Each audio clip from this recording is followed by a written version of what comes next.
Memorandum के जरिए छीना नहीं है, नहीं जा सकता। यहां तक कि रिटायर हो चुके कर्मचारी और पेंशनर्स भी इसके पूरे हकदार हैं।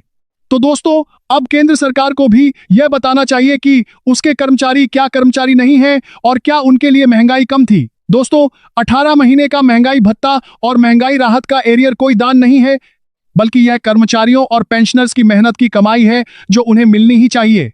अब दोस्तों, अगली अहम जानकारी की बात करते हैं, जो 1 जनवरी 2026 से बढ़ने वाले महंगाई भत्ते और महंगाई राहत के ऐलान से जुड़ी हुई है। दोस्तों, आपकी जानकारी के लिए बता दें कि इस समय कर्मचारियों और पेंशन धारकों को सैलरी और पेंशन का भुगतान 58% महंगाई भत्ता और महंगाई राहत के हिसाब से किया जा रहा है। लेकिन दोस्तों, इसमें अब बढ़ोतरी हो चुकी है। 1 जनवरी 2026 से महंगाई भत्ता और महंगाई राहत में 2% की बढ़ोतरी हुई है, जिसके बाद यह बढ़कर 60% तक पहुंच गया है।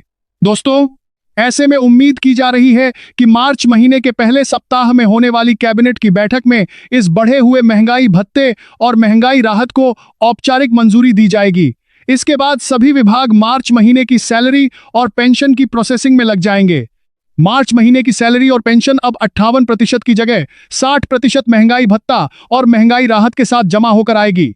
इसके साथ ही दोस्तों, जनवरी और फरवरी महीने का बढ़ा हुआ महंगाई भत्ता और महंगाई राहत का एरियर भी एकमुश्त भुगतान किया जाएगा। दोस्तों, होली का महीना वैसे भी खुशियों का महीना माना जाता है और ऐसे में इस बार सैलरी और पेंशन बढ़कर एरियर के साथ आने की पूरी उम्मीद है। दोस्तों, अब हम एक बहुत ही महत्वपूर्ण विषय पर संक्षेप में लेकिन साफ तरीके से बात करते हैं, और यह विषय जुड़ा हुआ है 8वां वेतन आयोग से। दोस्तों, सबसे पहले यह स्पष्ट कर देना जरूरी है कि 8वें वेतन आयोग का कार्यकाल 1 जनवरी वर्ष 2026 से औपचारिक रूप से शुरू हो चुका है। इसके बावजूद बहुत सारे कर्मचारी और पेंशन धारक अभी भी भ्रम में हैं और लगातार यह सवाल पूछ रहे हैं कि जब 8वें वेतन आयोग का कार्यकाल शुरू हो गया है तो फिर उसके अनुसार वेतन और पेंशन अभी तक क्यों नहीं मिल रही है।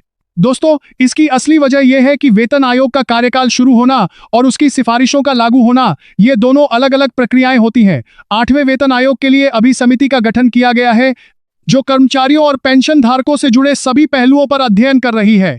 इस समिति को अपनी रिपोर्ट तैयार करके सरकार को सौंपने के लिए लगभग 18 महीने का समय दिया गया है। दोस्तों, जब यह रिपोर्ट तैयार होकर सरकार के सामने पेश की जाएगी, उसके बाद मंत्रिमंडल की बैठक में उस पर चर्चा होगी। मंत्रिमंडल की मंजूरी मिलने के बाद ही 8वें वेतन आयोग की नई सैलरी और नई पेंशन लागू की जाएगी। यही कारण है कि अभी आपको 8वें वेतन आयोग के अनुसार वेतन और पेंशन मिलना शुरू नहीं हुई है। लेकिन दोस्तों, यहां घबराने वाली कोई बात नहीं है।